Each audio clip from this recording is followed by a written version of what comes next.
በስመ አብ ወወልድ ወመንፈስ ቅዱስ አሐዱ አምላክ አሜን።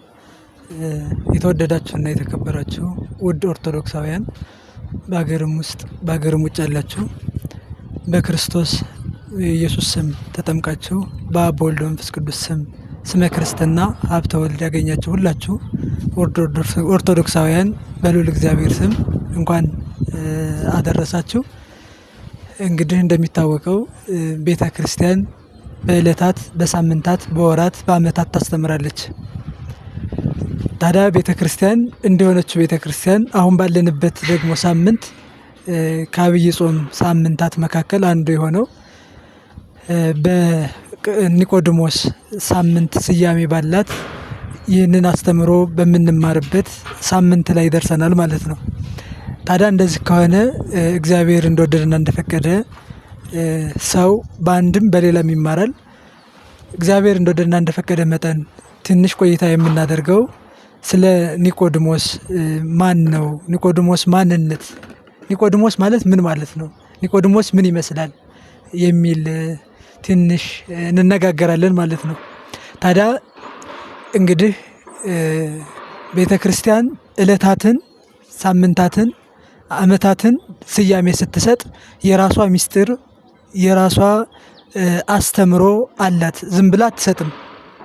ኒቆዲሞስም የሚለው ስያሜ የተሰጠበት ሚስጥር አለው። ዝም ብሎ የተሰጠ አይደለም።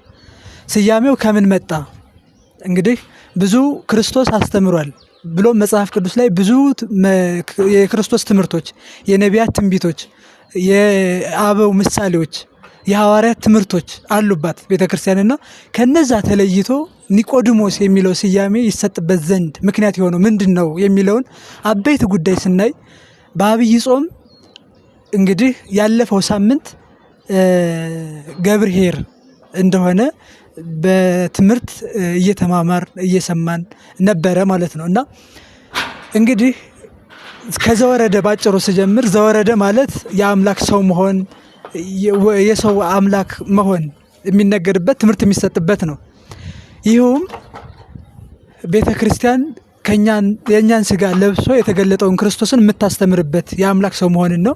ሁለተኛው ስያሜ ቅድስት ነው። ቅድስት የሚለው ስያሜ የወረደው እሱ ቅዱስ ነው ብላ ትምህርት የምትሰጥበት ነው። እሱ ቅዱሱ ደግሞ የመጣው ለእኛ ቅድስና ሊሰጥ፣ የሰው ልጅ ረክሶ ወርቆን ስለነበረ ቅድስና ሊሰጥ ነው።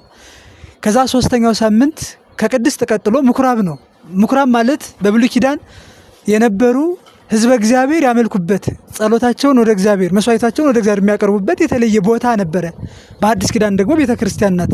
ስለዚህ የቤተ ክርስቲያን በብሉይ ኪዳን ስያሜና ምሳሌ ሆኖ ይገለጥ የነበረ ነው ማለት ነው። በዚህም ደግሞ ቅድስናን የምናገኘው ከቅዱሱ እግዚአብሔር ጋር የምንገናኘው በምኩራብ በተሰኘች በቅድስት ቤተ ክርስቲያን ነው ማለት ነው። ስያሜዋን እንዲህ አባቶቻችን እያያያዙ ነው የሰጡት ማለት ነው። ከዛም በኋላ ነው ከምኩራብ ቀጥሎ እንደሚታወቀው በቤተ ክርስቲያን ስያሜ አባቶቻችን ሰጥተውት የመጡት ሚስጥሩን እያያያዙ ነው፣ ከአንዱን አንዱ ጋር እያያያዙት የመጡት ማለት ነው። እና እንዲህ እያደረጉ ከምኩራብ መጻጉዕ፣ ከመጻጉዕ ደብረ ዘይት፣ ከደብረ ዘይት ገብርኄር፣ ከገብርኄር እንግዲህ አሁን ያለንበት አሁን የአሁኑ ሳምንት ኒቆዲሞስ ይባላል ማለት ነው። ታዲያ ይህ ኒቆዲሞስ የሚለው ሚስጥሩን የምናያይዘው ገብርኄር የሶስቱ አገልጋዮች ስያሜ አንዱ ገብርኄር፣ አንዱ ገብረ ምእመን፣ አንዱ ደግሞ ገብረ ሐካይ ተብለው ስያሜ የተሰጥቷት ትምህርት በምታስተምርበት ስያሜ የክርስቶስ ባለፈው ደግሞ ከኋለኛው ሳምንት ዳግም ምጽአት ደብረ ዘይት ላይ ክርስቶስ ይመጣል ብላ ታስተምራለች። ገብርኄር ጋር ላይ ደግሞ ያ የሚመጣው ሊፈርድ ነው። የሚፈርደው ደግሞ በገብረ ምእመን በገብርኄር ላይ ሊፈርድላቸው፣ በገብረ ሐካይ ላይ ደግሞ ሊፈርድበት ነው የሚመጣው ነው። ታዲያ ገብረ ምእመንና ገብርኄር ሆኖ የሚገኙት ደግሞ በልጅነት ክርስቶስን መስለው በልጅነት ያሉ እነሱ ገብረ ምእመን ገብርኄር ተብሎ ይጠራሉ። ታዲያ ቤተ ክርስቲያን ልጅነትን ልታስተምርበት ስያሜ የሰጠችው ከገብርኄርና ከገብረ ምእመን ከገብረ ሐካይ ቀጥሎ ያለውን ሳምንት ልጅነትን ትምህርት የሚሰጥበት ትምህርት የሚገለጽበት የዚህን ዓለም ልደት የዚህን ዓለም ስጋዊ ዘር ሀረግ መሰረት የሆነውን የእኛን የምድራዊ ልደታችንን እሱን ትተን መንፈሳዊ ልደትን የምንረዳበት ትምህርት የሚሰጥበት ስያሜ ሆኖ ቤተ ክርስቲያን ይሄንን እንድንማር ስያሜ ተሰጥቶታል ማለት ነው። ይህም ደግሞ ትምህርት የተገለጸው ልጅነት የተገለጸለት ወይም ደግሞ ትምህርት የተሰጠው ለኒቆዲሞስ ሆኖ በመጽሐፍ ቅዱስ እናገኘዋለን። ታዲያ ይህንን የምናገኘው በዮሐንስ ወንጌል ምዕራፍ 3 ላይ ከቁጥር 1 ጀምረን ኒቆዲሞስን እናገኘዋለን። እንግዲህ እግዚአብሔር እንደወደደና እንደፈቀደ መጠን ኒቆዲሞስ ማን ነው የሚለውን ባጭሩ በጥቂቱ እናየዋለን። ኒቆዲሞስ እንግዲህ መጽሐፍ ቅዱስ ላይ የምናገኘው ወአሎ አሃዱ ብእሲ እምፈሪሳውያን ዘስሙ ኒቆዲሞስ፣ እነሆ ከፈሪሳውያን ወገን የሆነ መጽሐፍ ቅዱስ ይናገራል። ዘሩ ወገኑ ከፈሪሳዊ ወገን የሆነ ፈሪሳዊ የሆነ ብሎም ደግሞ ስሙ ደግሞ ኒቆዲሞስ የተባለ አንድ ሰው ነበረ ብሎ ዮሐንስ ወንጌል ምዕራፍ 1 ከቁጥር 1 ላይ ይጀምርልናል ስለ ኒቆዲሞስ ታሪክ ሲነግረን። ታዲያ እንዲህ እያለ ከሄደ በኋላ ምን ይለናል? መላኮሙ ለአይሁድ በማለት የአይሁድ አለቃቸው በማለት ስለ ኒቆዲሞስ በአጭሩ ጥቅልል ባለ ሐሳብ ተቀምጦልናል። በመጽሐፍ ቅዱስ ላይ የምናገኘው የአይሁድ አለቃቸው በሚል ተቀምጦልናል። ታዲያ የእሱን ትርጉሙን የኒቆዲሞስን ታሪክ አባቶቻችን በትርጓሜ ላይ አስቀምጠውልን እንደምናገኘው ኒቆዲሞስ ከፈሪሳውያን ወገን የሆነ ፈሪሳዊ የሆነ እንደሆነ ከነገሩን በኋላ መላኮሙ ለአይሁድ የሚለውን በሚተነትኑበት በሚያብራሩበት አንቀጽ ላይ ኒቆዲሞስ የአይሁድ አለቃቸው በምንድን ነው ብለው ስለ ኒቆዲሞስ ታሪክ ሲገልጹ ኒቆዲሞስ የአይሁድ አለቃቸው ተብሎ የተጠራው በሶስት ጉዳይ እንደሆነ ተቀምጦልናል። አባቶቻችን በትርጓሜ ያስቀምጠውልናል። ይህም አንደኛ መላኮሙ ለአይሁድ የአይሁድ አለቃ የተባለው በሹመት ነው። በሹመት የአይሁድ አለቃቸው ነው። እንግዲህ ከፈሪሳውያን ወገን ነው። ይህ ኒቆዲሞስ ደግሞ ከፈሪሳውያን ወገን የሆነ በአይሁድ ዘንድ ተሹሞ የነበረ አለቃ የሆነ በአይሁድ ዘንድ የበላይ ሆኖ የተሾመ ባለስልጣን የነበረ ተሰሚነትና የወደደውን ሐሳቡን የሚያራምድ ብሎም ደግሞ ከአይሁድ በላይ ሆኖ በሐሳብና በስልጣን ከነሱ በላይ የሆነ እንደሆነ ተቀምጦልናል።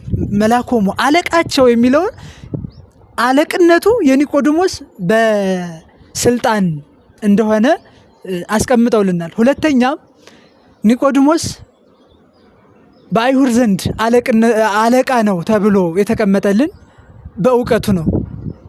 ኒቆዲሞስ ምሁረ ኦሪት ብሎም ደግሞ አሉ ከሚባሉ ከኦሪት ምሁራን መካከል የነበረና ከኦሪት መምህራን መካከል እግር ስር ቁጭ ብሎ ሲማር የነበረ በእውቀቱና በትምህርቱ የተዋጣለት ምሁረ ኦሪት የነበረ ከእውቀቱ የተነሳ ደግሞ በአይሁድ ዘንድ አለቃ ሆኖ የተሾመ እንደሆነ አለቅነቱ በሹመት በእውቀት ሶስተኛ ደግሞ በሀብት እንደሆነ ተቀምጦልናል። በሀብትም አለቃቸው ነው። በጣም የሚገርም ነው ኒቆዲሞስ ታሪኩ። በሀብት በእውቀት በስልጣን የአይሁድ አለቃቸው እንደሆነ ተቀምጦልናል። እንግዲህ በሰው ህይወት ስናይ ሰው ሶስቱን አከናውኖ መሄድ በጣም ይከብዳል። በሰው ህይወት ምን ካላችሁኝ ስልጣንን፣ እውቀትን፣ ሀብትን እኒህ ሶስቱ የተከናወነለት ሰው ሙሉ ሰው ነው በዓለም ኑሮ።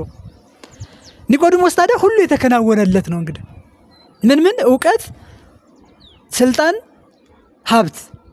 ሀብት ያለው ባለጸጋ ከማንም ምንም የማይፈልግ የነበረ ሁሉ የሞላለት እንደነበረ ተቀምጦልናል። ኒቆዲሞስ ማለት ስንረዳ የኒቆዲሞስ ማን ነው ብለን ስንረዳ ምሁረ ኦሪት የሆነ አዋቂ የሆነ ተምሮ በአይሁድ ዘንድ ከእውቀቱ የተነሳ የተሾመ አዋቂ የሆነ ሹመት ያለው ብሎም ደግሞ ሀብታም የነበረ እንደሆነ እንረዳለን ማለት ነው።